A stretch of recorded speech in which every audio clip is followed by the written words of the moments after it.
아마 예배당에서 예배드리는 숫자보다 아마 집에서 아마 영상을 보신 분이 더 많다고 생각드는데요. 이 시간 예배를 드리는 모든 성도님들에게 하나님께서 그것이 얻은 곳이든지 임재하셔서 하나님의 은혜와 위로와 회복이 넘치기를 주 이름으로 바랍니다. 필립 얀시라는 사람이 쓴 책 가운데요. 하나님 당신께 실망했습니다.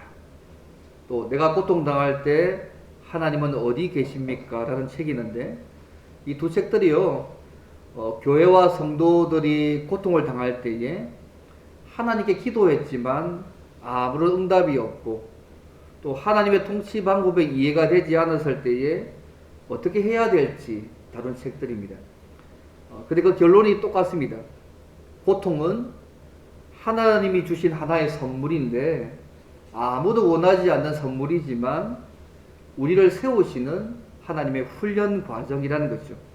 그래서 고통을 느끼지 못하는 것은 고통 없는 지옥이라고 그렇게 표현했습니다. 왜 고통이 우리의 삶에 필수적일까요? 없는 게 더 나은 거 아닌가요? 근데 이 필립 얀시가 어떻게 표현하냐면요. 그 한센스 병에 걸린 환자를 보면서 만나고 나서부터 고통이 우리의 삶을 보호하기 위한 중요한 안전망이구나 그것을 깨닫게 됐답니다. 그럼 한센스 병 아시잖아요. 그러니까 나병이라 부르기도 하는 그 한센스 병은 손이나 발이나 눈이나 코기 다 이게 뭉개지고 없어지잖아요. 그래서 고통 감각 세포들을 마비시키기 때문에 살이 떨어져 나가도 감각을 느끼지 못합니다. 이런 걸 자기가 보면서 고통은 자신을 보호하고 치료하고 새롭게 만드는 안전망이다. 그래서 그의 결론이 이것이 고통에는 하나님을 알고 섬기고 하나님의 형상을 닮아가게 만드시는 하나님의 섭리가 작용하고 있다고 그 두 책들에서 표현하고 있습니다. 물론 그가요, 하나님은 고통을 우리를 그분이 원하시는 모습으로 만들어가는 훈련 과정으로 그렇게 말했지만 또 한 가지 더 있지 않겠습니까? 때로 하나님이 그것에서 그 정도만 있는 게 아니고요. 우리가 다른 고통과 고난을 통하여서 하나님의 뜻을 이루어 가시는 방편으로도 하나님이 사용하신다는 사실을 잊지 않으시면 좋겠습니다. 그래서 우리의 삶에 고통과 어려움과 고난이 왔을 때에 좀 넓은 시각으로 이렇게 좀 보실 필요가 있다고 생각합니다. 우리가 알다시피 전 세계적으로 코로나 때문에요. 이제 확진자 이제 4억입니다. 전 세계 4억이고 사망자만 거의 580만 명이 넘은 상황입니다. 우리나라도 이미 한 120만 명 정도잖아요. 그리고 근데 이 120만 명이요. 지난 2년 동안에 한 50만 명이었는데 최근 2달 사이에 한 70만 명이 확 늘어나는 상황에 있습니다. 사망자만 7천 명이 됐다는 얘기를 들었습니다. 이제 하루에 5만 명 이상의 확진자는 기본이고요. 전문가들 얘기하면 3월 말쯤 되면 하루에 한 20만 명의 확진자가 나올 것이라고 이렇게 전망하는 얘기를 듣습니다. 물론 이 오미크론이 전염성은 강하지만 그 증상이 감기 정도로 치명적이지 않아서 조금 다행이긴 하긴 합니다. 어쨌든요, 이 코로나 때문에 우리가 지속적으로 개인적으로도 또 교회적으로도 보다 힘든 시기를 보내고 있는 상황 속에 있습니다. 중요한 것은 이 힘든 시간에 흔들리지 않으시면 좋겠습니다. 하나님과 관계가 더 깊어지시면 좋겠고 하나님이 주시는 은혜로 잘 이겨내시면 좋겠습니다. 어쨌든 우리가 여러 가지 문제들로 고통과 어려움과 고난을 당할 때에 드는 생각 중에 하나 있는 거잖아요. 정말 하나님이 정말 우리를 사랑하고 계시는지, 정말 사랑하신다면 왜 고통과 어려움과 고난을 내 삶에 허용하시는지 이해를 못하겠다는 말씀을 많이 합니다. 또 고난과 고통을 당할 때에 그것이 어떤 이유든 겪는 당사자들은 고통스러운 일이잖아요. 또 내 생각할 때 특별한 이유가 없는 것 같은데 왜 이런 고통과 고난을 받을 이유가 없는 것 같은데 겪을 때에 때로 우리를 좀 당황스럽게 만들기도 합니다. 어떤 형태의 고통과 어려움과 고난이든지 그것이 죄에 대한 심판이든 징계든지 연단으로서 고난이든지 하나님의 섭리로 인한 고난이든지 때로는 내가 말씀을 잘 살기 때 받는 고난이든지 어쨌든 그런 일을 겪는 것은 우리를 사실 고통스럽게 하는 것은 맞습니다. 특별히 오늘은요, 지혜서로 알려져 있는 여호와를 경외하는 것이 참된 지혜라고 말하는 그 지혜서 가운데 욥기서의 결론 부분에 대한 내용을 좀 살펴보므로요. 고통과 어려움과 고난을 당할 때에 고난을 포함해서 우리의 건강, 우리의 경제, 많은 부분들 그런 걸 당했을 때 우리가 어떤 태도를 취해야 되고 이 상황에서 어떻게 하나님을 경외해야 되고 그리고 참고 견디면 어떻게 되는지를 오늘 말씀을 통해서 함께 좀 생각해 보기를 원합니다. 크게 한 두 가지 정도로 생각해 보기로 하는데 첫째는 뭐냐면요. 고통과 고난을 할 때 우리가 어떻게 해야 될까? 첫 번째, 이해되지 않는 고통과 고난을 당하더라도 원망하지 말고 우리의 유익을 위해서 섭리하시는 하나님을 믿고 변함없이 하나님을 경외해야 합니다. 원망하지 말고 우리의 유익을 위해서 섭리하시는 그 하나님을 믿고 변함없이 경외해야 한다는 얘기입니다. 여러분 욥이라는 인물을 생각할 때 여러분 어떤 것이 떠올립니까? 아마 죄도 없이 고난받은 사람 그렇게 생각할지 모르겠습니다.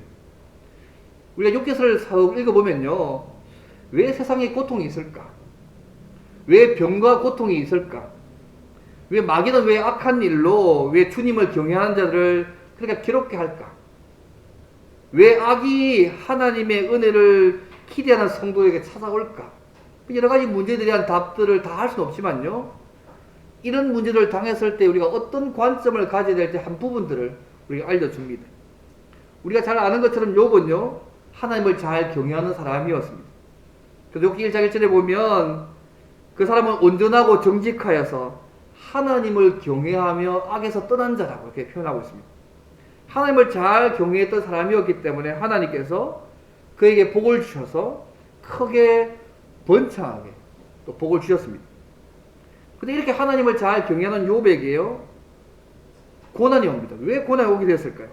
여기 1장과 2장을 보시면 특히 1장을 보시면요 하나님이 하나님의 전에서 하나님의 자녀들과 함께 있는데 사탄도 그 자리에 있었습니다. 하나님께서 사탄 보고 욥기 1장 8절 보면 너는 내 종 욥을 주의하여서 보았느냐?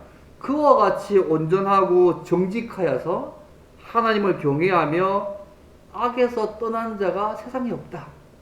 그렇게 다 하게 칭찬하셨어요. 그때 사탄이 말합니다. 욥이 까닭 없이 하나님을 경외할 수 있겠느냐고. 여호와께서 다 축복해 주셨기 때문에 그가 이게 잘 생기는 거 아니냐고. 주께서 그 소유물을 치시면 틀림없이 그가 여호와를 향하여서 욕할 것이라고 여기서 1장에 쭉 이야기합니다. 사탄의 이러한 조청에 하나님께서요 욥의 모든 소유물을 전부 다 치시도록 허락하셨습니다. 그런데 욥이요 자기의 모든 소유물들을 다 빼앗겨서도 재산이 하루아침에 빼앗기고 자녀들이 다 죽었음에도 불구하고 하나님을 원망하지 않았습니다. 여러분 알다시피. 그래서 욥기 1장 22절에 이렇게 표현합니다.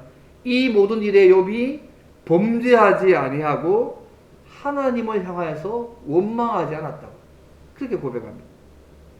또 사탄이 다시 얘기합니다. 그러면 재산만 치는 게 아니고 그의 뼈와 살을 치십시오. 그러면 틀림없이 주님을 욕할 것이다. 병들게라는 얘기잖아요. 그래서 하나님께서 욥이 병에 걸리도록 사탄에게 허락했습니다. 이런 내용 볼 때요, 욥이 고난받고 고통당하고 있는 것은 그의 죄 때문이 아닙니다. 사탄은 하나님이 욥에게 복을 주셨기 때문에 물질적으로 자녀적으로 복을 주셨기 때문에 욥이 하나님을 잘 믿는 것이라고 하나님께 말했습니다. 그래서 욥에게 주신 그 복을 제거하면 욥은 하나님을 잘 믿지 않을 것이라고 사탄이 이야기한 것입니다. 그리고 그럴듯하지 않습니까, 여러분? 하나님께서는 반대로 말씀하셨습니다. 욥이 나를 잘 경외하고 섬기는 거 내가 복을 많이 줬기 때문이 아니라는 거죠. 물질도 축복하고 자녀를 축복하고 잘 건강도 주고 잘 되게 했기 때문이 아니라 모든 것을 다 잃어도 하나님을 여전히 사랑하고 잘 믿고 경외하는 자라는 것을 사탄에게 증명하고 싶은 마음이 하나님 계셨습니다. 그래서 하나님은 사탄이 욥에게 이런 고통을 주도록 허락하셨습니다. 하나님의 섭리 가운데 이 일을 허락하셨습니다. 문제는요, 욥이요 하나님 보좌 위에서 일어난 이 일들에 대해서 그가 고통받고 있는 것이 하나님의 섭리 가운데 일어난 일의 사실을 그가 몰랐다는 것입니다. 그가 전혀 모르는 것이죠. 왜 이런 고통이 나에게 일어나는지 몰랐다는 것입니다. 아마 그가 이 사실을 알았더라면 그가 당하는 고통과 고난을 다르게 봤을 것입니다. 도무지 그는 이해할 수 없었습니다. 여기는 하나님의 섭리가 작용한 것입니다. 오늘 우리 신자들에게 닥치는 고난과 고통도 때로는 이런 경우일 때도 있습니다. 이런 경우는요, 우리 신자들이요, 그 이유를 알 수 없을 때가 참 많습니다. 그래서 그 고난이 더 고통스럽고 더 힘든 것이죠. 사실 많은 고통과 고난은요, 시간이 지나고 나면 이해가 되는 경우가 참 많습니다. 그러나 때로는 욥처럼 우리가 천국에 올라가지 않으면 알 수 없는 고통과 고난도 있다는 사실들을 여러분 기억하시면 좋겠습니다. 이런 고통과 고난을 당할 때에, 물론 이유를 알면 좋은데 이유를 알 수 없는 고통을 당할 때 우리가 어떻게 해야 될까요? 물론 욥은요, 그에게 일어난 재앙의 원인을 알지 못했습니다. 그의 세 친구들도 알지 못했습니다. 그 친구가 대만 사람 엘리바스, 수아 사람 빌닷, 나만 사람 소발이 세 친구잖아요. 욥기서가 이 욥과 세 친구와 이 이야기를 통해서 하나님의 섭리를 증명하는 방식으로 욥기를 기록하고 있거든요. 여러분, 세 친구들 찾아옵니다. 근데 욥이 당하는 고난을 자기 방식대로 설명합니다. 예를 들면요, 엘리바스라는 사람 같은 경우는 욥기서 4장에 보면 하나님께서는 죄 없는 사람을 망하게 한다든지, 욥기 4장 6절 7절에 있는데요, 정직한 자가 고난을 당하게 하는 일이 없다는 것이죠. 쉽게 말하면 네가 죄를 지어서 정직하지 못해서 이런 고난 당하고 있다고 얘기하고 있는 것입니다. 그게 엘리바스의 얘기입니다. 욥기 4장에 있는 6절 7절에 나온 얘기인데요, 빌닷이라는 사람이 얘기합니다. 하나님은 공의로 판단하시는 분이기 때문에 8장에 나오는데요, 욥의 7 아들과 3 딸이 죽은 것은 하나님께 죄를 지었기 때문에 이런 일이 벌어졌다고 욥기 8장 4절에 얘기합니다. 그래서 8장 5절 7절에 얘기합니다. 내가 만일 하나님을 찾고 전능하신 이에게 간구하고 정결하고 정직하면 반드시 너를 돌보시고 내 어려운 처소를 평안하게 할 것이다. 여러분, 이 친구들 말 전부 다 뭐예요? 네가 하나님께 죄를 지었기 때문에 이런 꼴을 당하고 있다고 얘기하는 것입니다. 여러분, 친구들이 지적하는 것처럼 욥이 정직하지 못하고 하나님께 범죄했습니까? 하나님께서 사탄에게 욥의 믿음을 어떻게 칭찬하는지 여러분 앞에 기억하시지 않습니까? 욥기 1장 8절에 이렇게 얘기합니다. 그와 같이 온전하고 정직하여서 하나님을 경외하고 악에서 떠난 자가 세상에 없었다고 욥기 1장 8절에 하나님께서 사탄에게 욥의 이 믿음을 칭찬하거든요. 그래서 친구들은 네 죄 때문에 이런 꼴을 당하고 있다고 얘기하고 있는 것이죠. 친구들의 말을 들었던 욥이 어떤 마음이 들었을까요? 자기 죄 때문에 이런 꼴을 당하고 있다고 친구들이 말하는데 아마 욥이 마음이 만만치 않았을 것입니다. 욥의 친구들은요, 욥의 고난을 죄 때문에 주어진 일로 이해합니다. 그들 생각에는요, 어렵게 살면, 착하게 살면 잘 되고 악하게 살면 고난과 고통을 받는다는 소위 인과응보의 법칙에 따라서만 욥의 고통을 받습니다. 물론 그들의 관점이요, 많은 경우의 사실입니다. 많은 고통이 우리의 죄 때문에 생길 때가 많습니다. 그러나 욥의 경우에는 이 경우가 아닙니다. 이 관점과 맞지 않습니다. 인과응보의 법칙으로만 설명할 수 없는 일이 너무너무 많습니다. 세상에는. 때로는 하나님의 뜻을 이루시기 위해서 우리에게 고통과 고난을 줄 수도 있고요. 이처럼 하나님과 사탄 사이의 대화의 결과로 우리가 죽을 때까지 알 수 없는 고통과 고난이 우리의 삶 가운데 있을 수도 있습니다. 여러분, 이 땅을 보십시오. 이 땅에서요, 악을 행하는 사람들이 무덤에 갈 때까지 부귀와 영화를 누리다가 죽는 사람들도 있잖아요, 여러분. 이 땅에서 결판난 때가 많습니다. 착하게 믿음대로 말씀을 잘 사는데 선을 행하다가 고통 가운데 죽는 사람들도 이 땅에서 보지 않습니까? 여러분, 이런 경우를 인과응보의 법칙에 설명할 수 없잖아요. 여기는요, 하나님의 섭리가 작용합니다. 사실 여기 욥이 고난을 당하고 있는 이 원인은요, 사탄이 한 말 때문이잖아요. 욥이 잘 믿는 거 하나님의 축복 때문이다. 근데 하나님은 그거 아니고 그 관계없이 욥은 나에 대한 믿음이 분명히 있는 사람이라는 것을 증명하는 하나님의 마음 때문에 일어난 일입니다. 욥도 욥의 친구들 또한 욥이 당한 고난과 고통 배후 안에 있는 하나님의 섭리를 몰랐습니다. 이번 이런 상황이 있을 때 우리가 어떻게 신자로서 행동할 수 있을까요? 사람들이 이렇게 보통 얘기합니다. 하나님께서 어떤 일이 왜 일어나는지를 알려주시고 설명해 주시면 나에게 내가 잘 믿을 수 있을 것 같다고. 또박또박 설명 잘 해주시면 내가 잘 믿을 건데 설명 안 해줘서 내가 잘 못 믿겠다고. 가끔 그런 분들이 많이 있습니다. 하나님께서 모든 계획을 알려주시고 내가 미래에 어떻게 될지를 잘 알려주시면 잘 믿겠다는 얘기잖아요. 그런데요, 설령 하나님께서 알려주지 않는다 해서 참된 믿음은요, 하나님의 계획을 알지 못해도 거기에 대한 아무런 설명이 없어도 단순하게 우리를 사랑하시는 하나님의 신실함을 믿는 것이 참된 믿음입니다. 욥은 곧은 그의 고난의 배후에 하나님의 섭리가 있다는 사실을 몰랐지만 하나님을 원망하지 않았습니다. 왜요? 모든 것이 하나님의 섭리 가운데 있는 일이라는 것을 믿었기 때문에 그렇습니다. 하나님의 욥의 전 재산과 자식을 잃고 맙니다. 심지어 그의 몸에 병이 생깁니다. 심지어 아내까지 하나님을 저주하고 죽으라고 말하면서 집을 떠납니다. 순식간에 욥이 가지고 있는 모든 것이 다 여러분 아시다시피 다 사라졌습니다. 그때 이 상황에서 욥이 이렇게 고백합니다. 욥기 1장 21절에 주신 이도 여호와시요 거두신 이도 여호와시라고 말하면서 입술로 범죄하지 않았고 오히려 더 나아가서 여호와 이름을 찬송했다고 성경은 말씀하고 있습니다. 하나님이 왜 이러한 고통을 허락하셨는지 몰랐지만 그는 하나님을 온전히 신뢰했습니다. 사실 우리가요 하나님의 섭리를 다 이해할 수 없습니다. 하나님의 섭리가 뭔가요? 하나님께서 만드신 모든 세계를 자신의 뜻대로 통치하셔서 원래 계획하신 목적을 이루신다는 말이 하나님의 섭리잖아요.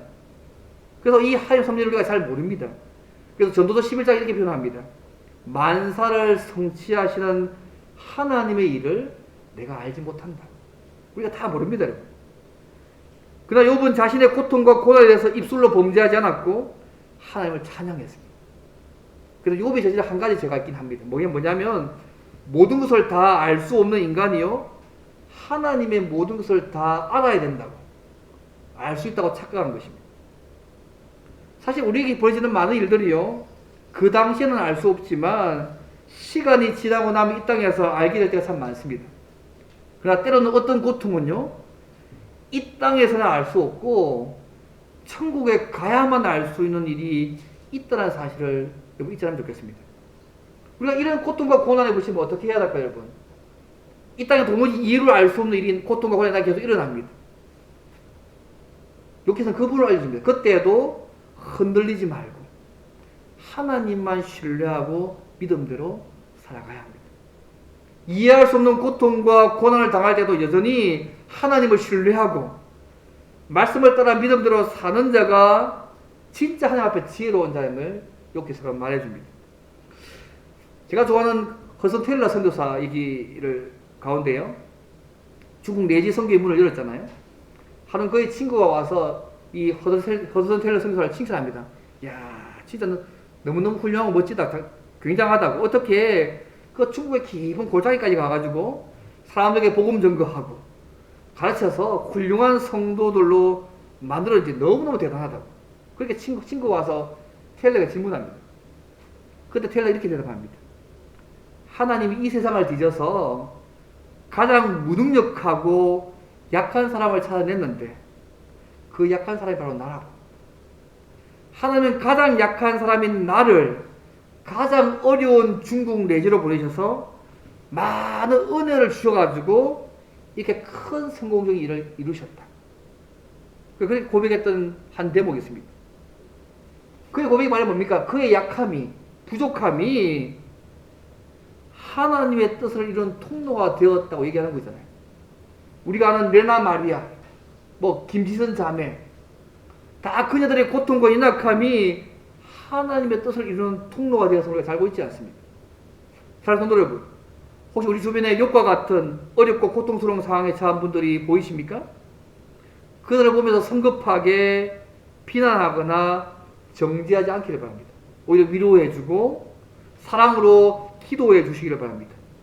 혹시 우리가 섬기는 교회 가족이나 친구들 가운데 고통과 고난을 당하는 사람이 있다면 현재의 고통과 그 어려움만 보고 욥의 친구들처럼 네가 죄를 지었기 때문이라든지 회개하라고 말하지 않기를 바랍니다.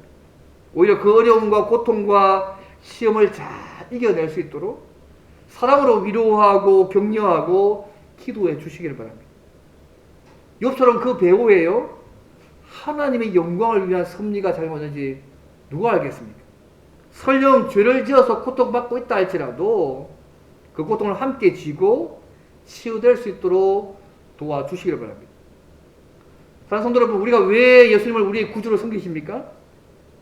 여러분에게 베푼 축복이나 건강이나 앞으로 주실 그런 우리의 복이나 우리 자녀들 그것 때문이십니까?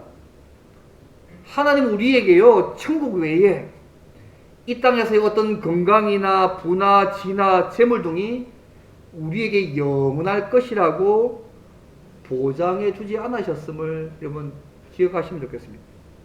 만약 욥처럼요 우리의 모든 소유물과 가족과 건강을 다 빼앗아 간다 할지라도 변함없이 하나님을 사랑하고 섬길 수 있겠습니까, 여러분?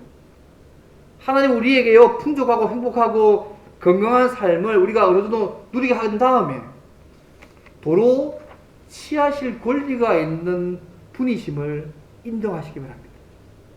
욥은 하루아침에 모든 것을 다 잃었음에도 불구하고 이 모든 일에 있어서 입술로 하나님께 범죄하지 않았고 원망하지 않았고 오히려 그 하나님을 신뢰하고 찬양했음을 잊지 않기를 바랍니다. 현재 여러 가지 문제로 코로나를 포함하였어요. 경제적으로, 건강적으로 여러 가지 많은 고통당한 분들이 여러분 우리 가운데 보이십니까? 또 계십니까? 그 고통 자체만을 보지 마시고 고통 배후에 하나님이 섭리하신다는 그 사실을 믿고 낙심하지 않기를 바랍니다. 외적인 조건이나 상황 때문이 아니라 내가 하나님의 뜻을 알 수 없고 이해되지 않는 상황에서도 우리와 교회의 유익을 위해서 일하시고 섭리하시는 그 하나님을 믿고 욥처럼 하나님을 원망하지 않고 찬양하며 인내하며 흔들리지 말고 말씀에 순종하며 하나님을 경외하고 믿음의 삶을 계속 끌어가는 저 여러분이 되면 좋겠습니다. 그래서 여기서 말하는 참된 지혜의 삶들을 살아가는 저와 여러분 되기를 바랍니다. 이 첫 번째입니다. 그럼 두 번째로요. 이해되지 않는 고통 속에서 우리의 유익을 위해 섭리하시는 우리가 하나님을 믿고 경외하고 살면 어떤 일이 벌어질까요? 어떻게 될까요? 이게 두 번째입니다. 한마디로 두 번째요. 위로해 주시고 갚아주시는 소위 결말을 아름답게 하시는 하나님을 누릴 수 있습니다. 이번 하나님의 섭리를 믿고 어떤 상황에서 하나님을 경외하는 욥에게 하나님이 어떻게 하셨습니까? 오늘 본문의 욥기서의 마지막 부분을 읽었잖아요. 하나님의 섭리에 대한 굉장히 중요한 내용을 우리에게 보여주고 있습니다. 마치 여러분 이 끝을 보시면 동화의 마지막 장면처럼 해피엔딩입니다. 그들은 오래오래 살았고 장수하면 잘 살았다 이렇게 죽는 것처럼 비슷하게 표현되어 있습니다. 욥의 마지막도 그렇습니다. 여러분. 고난당하고 있는 욥이 믿음으로 인내하면서 이겨낸 그 결말 보시면요 하나님께서 이전보다 갑절의 축복을 주셨다는 사실들을 우리가 알 수 있습니다. 하나님은 욥에게요 그에게 그가 전에 소유했던 것보다도 2배로 돌려주셨습니다.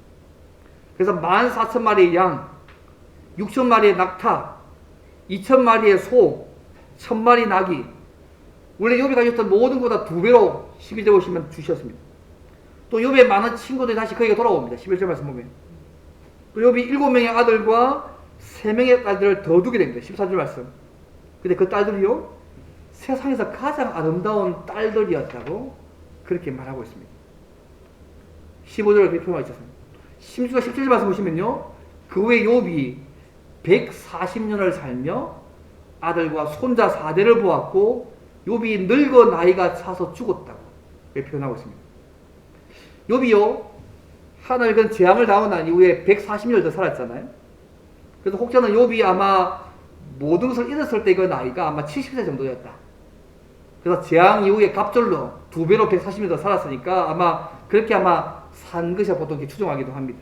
어쨌든요, 욥의 이 결을 보게 되면 동화의 마지막처럼 행복한 결혼 생활로 아름다운 자녀들로 장수하는 복을 누리며 살며 살았다는 것들을 이야기합니다. 이것이요, 믿음을 지킨 욥의 행복한 결말입니다. 그럼 왜 하나님께서 욥기서예요 마지막 이러한 행복한 결말을 기록하고 있는 목적이 뭘까요? 이번 욥의 행복한 결말이 왜 우리에게 중요할까요? 이번 욥의 하나님이요, 우리의 하나님이십니다. 욥에 대한 사랑하신 그 하나님의 사랑이 예수 안에서 우리를 향한 하나님의 사랑과 동일하기 때문에 이 욥이 굉장히 중요합니다. 사실 우리가 이 땅에서 믿음을 지키고 살다 할지라도 때로는요, 욥처럼 이러한 부와 누리지 못할 수도 있습니다. 하지만 하나님께서는 이 욥기서 결론을 통하여서 욥처럼 아무 이유 없이 고난 닥쳐도 원망하지 말고 하나님이 신뢰하며 변함없이 경외하면 하나님이 위로해 주시고 갚아 주신다고 말씀하시고 있습니다. 우리는 하나님의 섭리를 다 이해할 수 없습니다. 근데 확실한 것은요, 한 가지 확실한 것은 뭐냐면 하나님의 모든 섭리는 성도의 유익과 교회의 유익을 위해서 일하신다는 것입니다. 그래서 우리가 할 수 있는 일은 이 사실을 믿고 인내하며 때로는 설명할 수 없는 고통 가운데 있다고 할지라도 낙심하지 말고 변함없이 하나님을 경외하고 신뢰하고 사랑해야 합니다. 그러면 하나님께서요, 판결해 주시고 모든 것을 합력하여 선을 이루어 가시는 하나님을 우리의 삶 가운데 보게 될 것입니다. 여러분, 이 사실을 알 수 있는 성경 구절이 야고보서에 나와 있습니다. 여러분, 야고보서 보시면요, 당시에요, 하나님을 섬기는 신자들이 고통과 고난 당하는 것을 보고요, 고통받는 성도들을 위로하고 오래 참고 견디는 것이 어떤 의미가 있는지를 설명하기 위해서 욥의 예를 설명했습니다. 야고보 5장 11절 말씀 보십시오. 너희가 욥의 인내를 들었고 주께서 주신 결말을 보았거니와 주는 가장 자비하시고 긍휼히 여기시는 자라고 말씀합니다. 내가 고통과 고난 당할 때만 하나님이 자비하시고 긍휼히 여기실 뿐만 아니라 그 고통과 고난이 다 믿음으로 인내하고 끝날 그때도 결말도 주신 하나님이 자비로우시고 긍휼히 여기신 분임을 보여주신다는 얘기입니다. 시단이 고통과 고난을 당할 때에 믿음으로 인내하고 참으면 주는 가장 자비로우시고 긍휼히 여기신 자시기 때문에 욥에게 아름다운 결말을 주셨듯이 우리에게도 그 결말을 아름답게 하신다는 것입니다. 이것이 하나님의 섭리의 목표입니다. 하나님의 섭리의 목표는요, 거룩한 하나님의 거룩한 뜻을 이루는 것인데 그것이요, 성도의 유익으로 나타난다는 것입니다. 우리가 이런 하나님의 섭리를 믿는 우리가 어떻게 삶을 살아가야 될까요?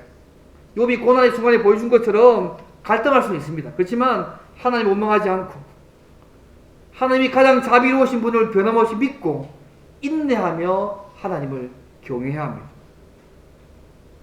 이것이 가장 지혜로운 방법입니다. 사도 바울도 로마서 8장 이렇게 말씀하지 않습니까? 우리가 알거니와 하나님을 사랑하는 자, 그 뜻대로 부르심을 입은 자들에게는 모든 것이 합력하여 선을 이룬다고 로마서 8장 28절에 말씀하고 있지 않습니까? 욥에게 고통스러운 고난이 있었지만 그 가운데 인내하며 믿음을 지켰을 때에 아름다운 결말을 줬다는 사실을 기억하시기를 바랍니다. 우리에게 고통스럽게 느껴지는 그 일조차도 선으로 바꾸실 수 있는 하나님의 섭리를 믿으시기를 바랍니다. 우리 이 땅에 살 때 무슨 일을 만난다고 할지라도 하나님을 신뢰하고 기도하면서 기다려야 합니다. 우리가 섬기는 하나님은 가장 자비로우시고 긍휼을 베푸시는 분이시기 때문에 우리를 위로해 주시고 갚아 주실 것입니다. 결말을 아름답게 하실 것입니다.